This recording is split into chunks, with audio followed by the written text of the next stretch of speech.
မင်းလဲအော်မဖြစ်မိဘူးလားနိဗ္ဗာန်စံပြမိကဟွန်ချမ်းတီကိုမနိုင်မှန်းသိတာနေတာတော့မှဘာလို့ဟွန်ချမ်းတီကိုချင်းချောက်ပြီးအမိတ်မနာခံဘူးလို့ပြောရတာလဲ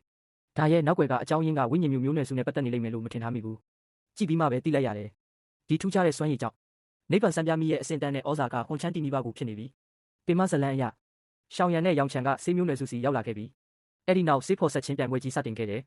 နိဗ္ဗာန်စံပြမိကလည်းကိုထင်ပြပြီးဆေးမျိုးနွယ်စုကိုတက်ဖြတ်လိုက်မယ်ဒါပေမဲ့ကာတွန်းဇလန်းကနည်းနည်းပြောင်းလဲထားတယ်နိဗ္ဗာန်စံပြမိကစောစောထွက်လာပြီးဟွန်မရဲ့ဆန်းကိုအသက်ပြန်သွင်းပေးခဲ့တယ်နိဗ္ဗာန်စံပြမိနဲ့ဟွန်ချမ်းတီတို့ရဲ့စကားပြောအရသူတို့နှစ်ယောက်ကပူးပေါင်းဆောင်ရွက်တဲ့ဆက်ဆံရေးမျိုးဖြစ်နေပြီဒါမှမဟုတ်ရင်လည်းနိဗ္ဗာန်စံပြမိကဟွန်မရဲ့ဆန်းကိုအသက်ပြန်သွင်းဖို့ကူညီမှာမဟုတ်ဘူးဒါပေမဲ့ဟွန်ချမ်းတီရဲ့လုပ်ရက်ကနိဗ္ဗာန်စံပြမိကိုမကြည်မနှက်ဖြစ်စေတယ်ဘာလို့လဲဆိုတော့နိဗ္ဗာန်စံပြမိအမြင်မှာတော့ဟွန်မရဲ့ဆန်းကိုအသက်ပြန်သွင်းဖို့လုံးဝမလိုဘူးတိုက်ရိုက်ပဲလက်ဦးမှုယူပြီးထမ်းဖူမဟာမိတ်အဖွဲ့ကိုရှင်းလင်းပြီးရှောင်ရံကိုတက်ပစ်လိုက်တာကပိုကောင်းမယ်သူတို့နှစ်ယောက်အမြင်မတူတာကြောင့်နိဗ္ဗာန်စံပြမိကဟွန်ချမ်းတီကိုချင်းချောက်တဲ့အထိစကားပြောခဲ့တယ်တကယ်လို့ရှောင်ရံနဲ့ထမ်းဖူမဟာမိတ်ဖွဲ့ကအစီအစဉ်ကိုချင်းချောက်လာရင်ငါကိုတော်ကအမိန့်ကိုနာခံမှာမဟုတ်ဘူးလို့အပြစ်မတင်နဲ့ဒီအထိကြည့်ပြီးရင်မေးစရာတစ်ခုရှိလာတယ်နိဗ္ဗာန်စံပြမိကဟွန်ချမ်းတီကိုနိုင်ပါမလားတကယ်လို့မနိုင်ရင်ဘာလို့ချင်းချောက်တဲ့စကားပြောရတာလဲနိဗ္ဗာန်စံပြမိရဲ့ဝက်ဖဲနဲ့အားကိုးရကအစ်စ်မှန်ကပါလဲပထမဆုံးအနေနဲ့တိုက်ခိုက်ရေးအစဉ်သတ်မှတ်ချက်အရနိဗ္ဗာန်စံပြမိကဟွန်ချမ်းတီကိုဘလို့မှမနိုင်ဘူးဘာလို့လဲဆိုတော့နိဗ္ဗာန်စံပြမိက6ဆင့်မြောက်ဒိုဆန့်အစောပိုင်းအဆင့်ပဲရှိသေးတယ်နိဗ္ဗာန်စံပြမိကထူးခြားစံပြမိစရင်မှာနံပါတ်1ဖြစ်နေပါစေဦးတိုက်ခိုက်ရေးစွမ်းရည်တိုးမြင့်မှုကအလွန်ဆုံး6ဆင့်မြောက်ဒိုဆန့်အလယ်လက်အဆင့်ပဲဖြစ်လာနိုင်မယ်ဒါပေမဲ့ဟွန်ချမ်းတီကတော့မတူဘူးလွန်ခဲ့တဲ့နှစ်1000ကတည်းက6ဆင့်မြောက်ဒိုဆန့်နောက်ကျပိုင်းထိပ်ဆုံးအဆင့်ဖြစ်နေကြတာပင်ကိုစွမ်းရည်အစ်စ်ကနိဗ္ဗာန်စံပြမိထက်တာနေတာသိချတယ်နိဗ္ဗာန်စံပြမိကဟွန်ချမ်းတီရဲ့အမိန့်ကိုနာခံရတာကဟွန်ချမ်းတီကိုမနိုင်တာကအကြောင်းရင်းတစ်ခုပဲရှိသေးတယ်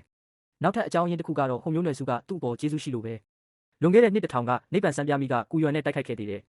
ရလက်ကတော့ကူယွန်ရဲ့တိုက်ခိုက်မှုကြောင့်ဒဏ်ရာအပြင်းထန်ရခဲ့တယ်ဒဏ်ရာကုသဖို့နဲ့ကူယွန်ရန်ကနေပုံကွယ်ဖို့နိဗ္ဗာန်စံပြမိကဟွန်မျိုးနွယ်စုထဲမှာပဲအမြဲပုံနေခဲ့တယ်နိဗ္ဗာန်စံပြမိကဟွန်ချမ်းတီကိုမနိုင်ဘူးဆိုရင်ဘာလို့ဟွန်ချမ်းတီကိုချင်းချောက်ရဲတာလဲဒုတိယအကြောင်းရင်းကတော့နိဗ္ဗာန်စံပြမိကဟွန်မျိုးနွယ်စုတွေကအဆင့်တန်းကဟွန်ချမ်းတီထက်မနှိမ့်လို့ပဲတကယ်လို့ဟွန်ချမ်းတီကမျိုးနွယ်စုတစ်ခုလုံးရဲ့အကြီးအကဲအနေနဲ့အဆင့်တန်းအမြင့်ဆုံးဆိုရင်တန်တရားဖြစ်เสียရမလို့ပဲနိဗ္ဗာန်စံပြမိကဟွန်မျိုးနွယ်စုရဲ့ဒုတိယခေါင်းဆောင်ပဲနိဗ္ဗာန်စံပြမိကသူ့ရဲ့မိဘအဆင့်ခွဲတွေကိုဟွန်မျိုးနွယ်စုရဲ့ကျွမ်းကျင်သူတွေစီဝေမျှပေးနိုင်တယ်ဒီကျွမ်းကျင်သူတွေကနိဗ္ဗာန်စံပြမိရဲ့မိဘအကူအညီနဲ့စွမ်းရည်တွေကိုမြင့်တင်နိုင်ကြတယ်အချိန်တွေတရွေ့ရွေ့ကုန်လွန်လာတာနဲ့အမျှ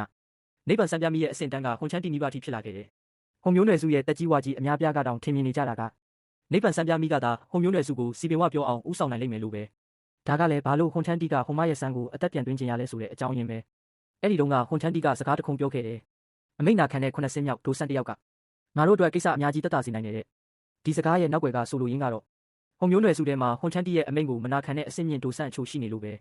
တကယ်တော့ဒီအထိကြည့်ရင်နားလည်ရတာလွယ်ကူပါတယ်ကုမျိုးနွယ်စုရဲ့ခေါင်းဆောင်ကုယုံလိုမျိုးပေါ့သူကဟွန်ချမ်းတီလိုပဲ6ဆင့်မြောက်ဒိုဆန်ဖြစ်နေပေမဲ့မျိုးနွယ်စုထဲမှာကန့်သက်ချက်တွေအများကြီးရှိနေတယ်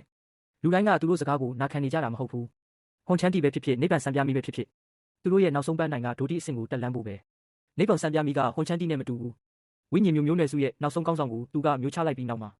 နိဗ္ဗာန်စံပြမိကဝိညာဉ်မျိုးနွယ်စုရဲ့စွမ်းရည်တွေကိုပိုင်ဆိုင်သွားခဲ့တယ်အခြားမျိုးနွယ်စုတွေရဲ့သွေးမျိုးဆက်တွေကိုအလွယ်တကူလူယူနိုင်တယ်ဒီထူးခြားတဲ့စွမ်းရည်ကြောင့်ပဲဟွန်မျိုးနွယ်စုရဲ့အထက်လူကြီးအများပြားကနိဗ္ဗာန်စံပြမိကဒိုတိအဆင့်ကိုတက်လန်းဖို့ပို့ပြီးမျှော်လင့်ချက်ရှိတယ်လို့ထင်မြင်စေခဲ့တယ်ဒါကြောင့်နိဗ္ဗာန်စံပြမိကိုထောက်ခံတဲ့တက်ကြီးဝါကြီးတွေအများကြီးရှိလာခဲ့တာနောက်ဆုံးတော့ဒီထောက်ခံမှုတွေအားလုံးကဟွန်ချမ်းတီကိုစိန်ခေါ်ရဲတဲ့အားကိုးရဖြစ်လာခဲ့တယ်ဒီနေရာဒီမှာပဲဗီဒီယိုလေးပြီးဆုံးသွားခဲ့ပါပြီကြည့်ရှုအားပေးမှုကိုကျေးဇူးတင်ပါတယ်ဖော်လို့လေးနှိပ်ပေးကြပါခင်ဗျာ